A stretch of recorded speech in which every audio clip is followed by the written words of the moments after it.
Klayton from Celldweller here again, and I'm showing you the same part of Louder Than Words, which is the bridge, where I showed you those synths that I'll probably never end up using.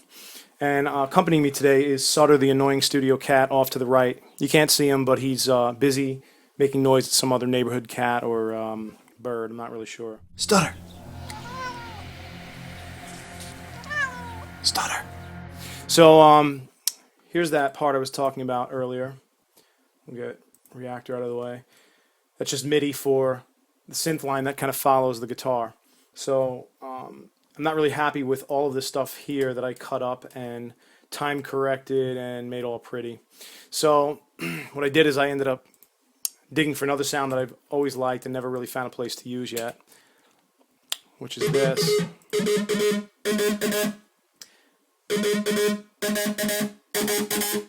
Sounds pretty unstellar by itself. I took off all the effects down here and it's bone dry and kind of sludgy and the timing kind of sucks. But I automated some parameters to kind of give myself some options. And what I did is I recorded them in here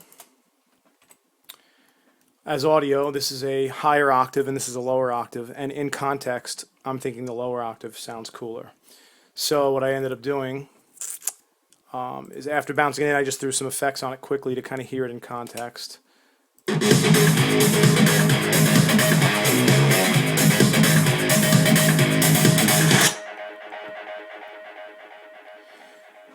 And it's murky and crappy, but what I'm basically doing right now is kind of creating fodder for mix. So when I go in, I can kind of choose between 1, 2, 3, 4, 5, 6 different synths so far. I'll probably end up using only one of them, and the other 5 will get thrown into the scrap pile. So let me show you kind of a quick example of how, now that I've bounced it into audio, I'll go through and correct it a little bit. And I'll zoom into, which I've already done this one, but I'll zoom into the sample level. Let's pretend that I didn't cut anything yet. So right here where you're seeing my cursor blinking is actually the grid. And you'll notice that the actual downbeat of the synth is over here, so it's not on the grid. So what I'll do is I'll go zoom in close, and right on the 0 crossing, I'll cut it, get rid of that, and then I'll zoom out to the next hit, which I'll scrub. You kind of hear it starting right here. So I'm going to zoom in there when Pro Tools decides to catch up. And I'm going to cut there, zoom out, and get rid of that. And I'll do this for this entire phrase. So that was 2 hits out of all of this. And then what I'll do is I'll quantize it. Now, another problem I'm noticing with this particular file is I'll make the waveform a little smaller. It's not really that noticeable, but, and this is YouTube, so you probably won't be able to see anything I'm doing, which makes it even cooler. Just think how underground this is. You guys are so hardcore for watching a video that no one else cares about and can really even see, right? Brag about that to your friends. So that's in slow-mo right there. In fact, let me kill the delay right now.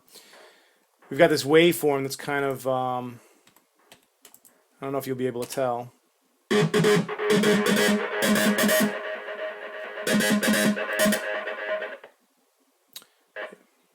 It's a pretty horrible demonstration because the delay's still working.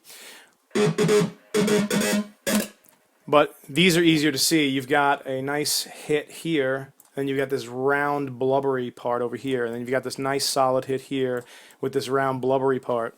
And that round blubbery part is kind of like a bass swell that's kind of getting in the way. So in addition to what I'm going to do here, not only correct the timing on the front end, I'm probably going to go into the back end, cut out all those blobs, which I'll do much more surgically than this. This is just the quick way to do it right now, so you can kind of see what I'm doing. And then you, at the end of the day, hope to end up with some nice solid synth lines, which then I'll affect and potentially even tweak further.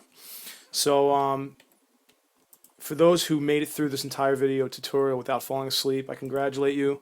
And if I had some sort of Medal of Honor to give you, I would do it, but I don't. So we'll get to that in a future video. Peace.